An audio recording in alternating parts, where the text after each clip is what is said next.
Hello everyone and welcome to the channel. Time हो गया है 3:26 और यह है हमारा करंट रनिंग MTM जो कि इस वक्त ख़त्म हो चुका है एंड कोई भी हमारी पोजीशंस इस वक्त ओपन नहीं है बिकॉज़ आज हमारा daily limit of risk breach हो चुका है। चलिए पहले समझ लेते हैं कि आज मार्केट ने किस टाइप का मूवमेंट किया। फर्स्ट ऑफ ऑल निफ्टी से स्टार्ट करते हैं। निफ्टी प्रीवियस डे क्लोजिंग के आसपास ही कहीं ओपन हुआ एंड ओपन होने के बाद में वहाँ से एक फॉल आने लगा। वहाँ से उसने एक सपोर्ट लिया, कंसोलिडेट किया, थोड़ा सा रिट्रेस करके ऊपर आया और उसके बाद में ऑलमोस्ट प्रीवियस डेज लोस के आसपास तक का एक ब्रेकडाउन आया और वहाँ से एक कंटिन्यूस वी शेप रिकवरी और एक रैली आई जो कि ऑलमोस्ट डे टॉप तक ले गई।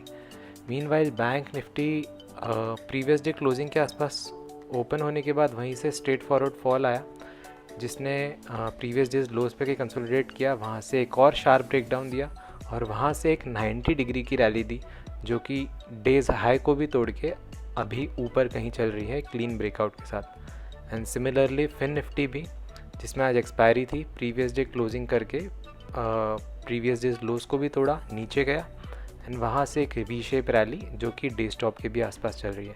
तो बहुत ही भयंकर प्राइस एक्शन था आज मार्केट का। प्रीमियम्स भी समझ लेते हैं।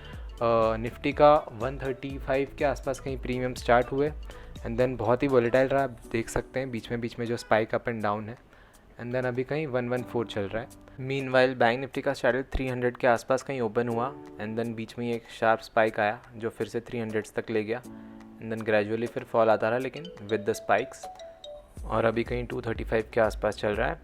और सबसे डिज़ास्टरस फिन निफ्टी का, जिसकी आज एक्सपायरी थी, 60s में उसका स्टैडल ओपन हुआ एंड देन आप देख सकते हैं अगेन 65 गया। Even being expiry half day हो गया, कोई डीके नहीं आया एंड देन जब डीके फाइनली आना शुरू हुआ तो बीच में इतने हॉरेंडस स्पाइक्स आए कि शायद ही किसी का स्टॉप लॉस हिट होने से बचा होगा एंड देन फिर EOD पर इवेंचुअली एक्सपायरी की वजह से डीके तो आना ही था।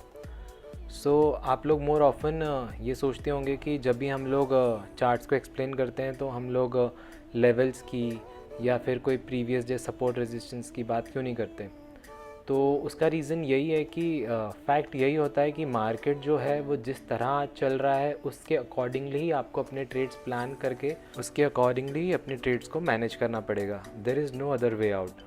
प्रीवियस सपोर्ट्स एंड रेजिस्टेंस को बस आप एक as a reference point use कर सकते हो, बट उसके ऊपर आप 100% रिलाय होकर ट्रेड्स नहीं कर सकते बिकॉज इवेंचुअली मार्केट को भी पता होता है कि क्या सपोर्ट है और क्या रेजिस्टेंस है और मार्केट अक्सर वो सपोर्ट्स और रेजिस्टेंस को तोड़ने या स्टॉप लॉसेस लेने आएगा ही। जो भी ट्रेड्स आपको प्लान करना है वो लाइव प्राइस एक्शन के हिसाब से ही आप लोग प्लान कीजिए और अपने रिस्क को भी उसके अकॉर्डिंगली मैनेज कीजिए।